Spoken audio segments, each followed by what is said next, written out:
안녕하세요. 닥터맘마 수의사 이영경입니다.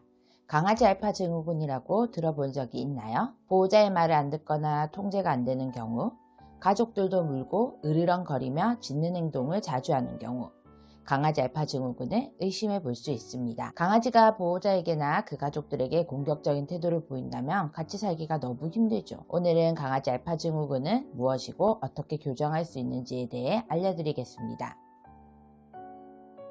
반려동물이 되기 전 강아지들은 야생에서 무리 생활을 했는데, 무리 생활하면 당연히 대장 강아지가 있었을 거예요. 서열이 가장 높은 강아지를 알파독이라고 하는데, 이 강아지는 자기 무리를 지키기 위해 경계심이 강하고 공격성이 높은 편이죠. 이제는 무리 생활을 하지 않지만 강아지가 자기가 속한 무리, 즉 가족이죠. 가족들 중 자신이 제일 서열이 높다고 생각하여 알파독처럼 행동하는 것, 보호자 말을 듣지 않고 공격적인 태도를 취하며 통제가 어려운 상태를 강아지 알파 증후군이라고 합니다. 가장 큰 이유는 잘못된 양육 방식입니다. 보호자 눈에 내가 키우는 강아지는 너무 이쁘죠. 그렇다고 훈육이 필요할 때도 그냥 넘어가거나 받아주는 경우, 과한 애정을 쏟으면 알파 증후군이 많이 발생합니다. 무한 애정이 바로 문제를 일으키는 거죠. 예를 들면 강아지가 해달라는 걸 무조건 다 해주거나 보상이 아닌데 간식을 달란다고 주는 경우죠. 이런 양육 환경에서는 강아지들도 자연스럽게 자신이 제일 높기 때문에 보호자가 잘해주는 거라고 생각하기 쉽습니다. 또 보호자가 자신을 보호해주지 못하는 경우 보호자가 리더라고 생각하지 않습니다. 이렇게 되면 강아지는 스스로 자신이 리더가 되어야 한다고 생각합니다. 훈육 없이 무한 애정만 주는 것이 강아지를 사랑하는 것이 아니라는 걸 꼭 명심하세요. 둘째, 사회성 부족입니다. 사회성은 보통 생후 2개월에서 6개월에 교육을 하는 게 아주 중요한데, 이때 사회화 교육을 제대로 해주지 않으면 알파 증후군으로 이어질 가능성이 높아집니다. 셋째, 타고난 기질이 있습니다. 의외로 알파 증후군들은 내성적인 강아지들에게서 많이 발생합니다. 특히 포메, 말티즈, 미니푸드가 같이 섬세하고 예민한 강아지들이 사회성이 부족한 경우 알파 증후군이 나타날 가능성이 높습니다.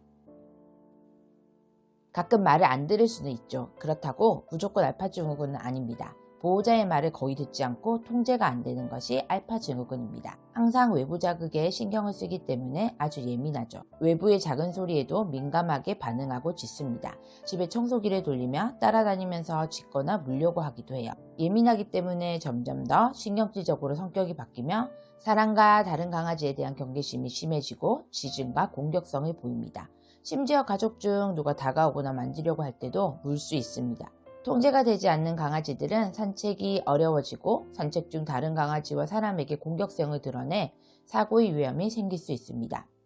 배변을 잘하던 강아지가 아무데나 배변을 보기도 합니다. 또 자기 서열이 높다고 생각하기 때문에 높은 곳에 앉아 있는 경우가 많습니다. 알파 증후군을 방치하면 가족에게도 힘든 일이지만 강아지도 예민한 상태가 지속되기 때문에 스트레스를 많이 받습니다. 따라서 꼭 교정을 해주어야 강아지에게도 좋고 같이 살아갈 수 있습니다. 강아지 알파 증후군은 자기가 서열이 가장 높다는 생각에서 유발된 것이기 때문에 서열을 바로 잡아주어야 합니다. 가족 중 자신의 서열이 가장 낮음을 인지시켜 주어야 하죠. 서열을 인식시킨다고 해서 심하게 훈육을 하거나 소리치는 것은 잘못된 방법입니다. 이런 방법으로 절대 강아지가 말을 잘 듣게 할 수 없으며 서열 정리가 되지 않습니다. 가장 먼저 기본 복종 훈련이 필요합니다. 보호자가 리더임을 강아지에게 알기 위해 간단한 지시에 따라 하는 것이 필요합니다. 앉아, 기다려, 엎드려. 당연히 잘하면 간식과 폭풍 칭찬으로 보상을 해주세요. 잘못을 했다면 단호하게 안 돼! 말해주어야 자신이 잘못한 것을 깨닫게 됩니다. 기본 훈련이 잘 되어 강아지가 말을 잘 들어야 산책도 나갈 수 있겠죠. 그 다음으로 사회화 교육이 필요합니다. 사회화가 부족하면 알파 증후군 가능성이 높아지기 때문에 기본 훈련이 잘 되었다면 산책과 반려견 카페 등을 통해 다른 강아지들을 만나서 사회성을 길러주는 것도 좋습니다.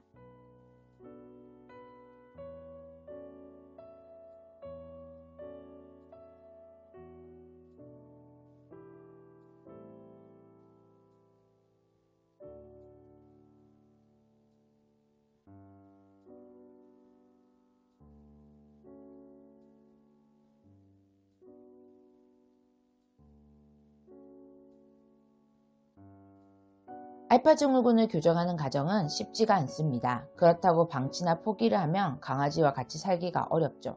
따라서 보호자의 인내와 끈기가 정말 중요합니다. 어릴 때 제대로 양육을 못했기 때문에 커서 교정을 하려면 시간이 많이 걸릴 수밖에 없습니다. 훈련을 하는데도 효과가 더딜 수도 있죠. 그러나 포기하지 말고 지속적인 훈련과 적절한 보상이 따른다면 반드시 우리 강아지는 알파 증후군을 극복하고 다시 보호자와 잘 지낼 수 있을 거예요.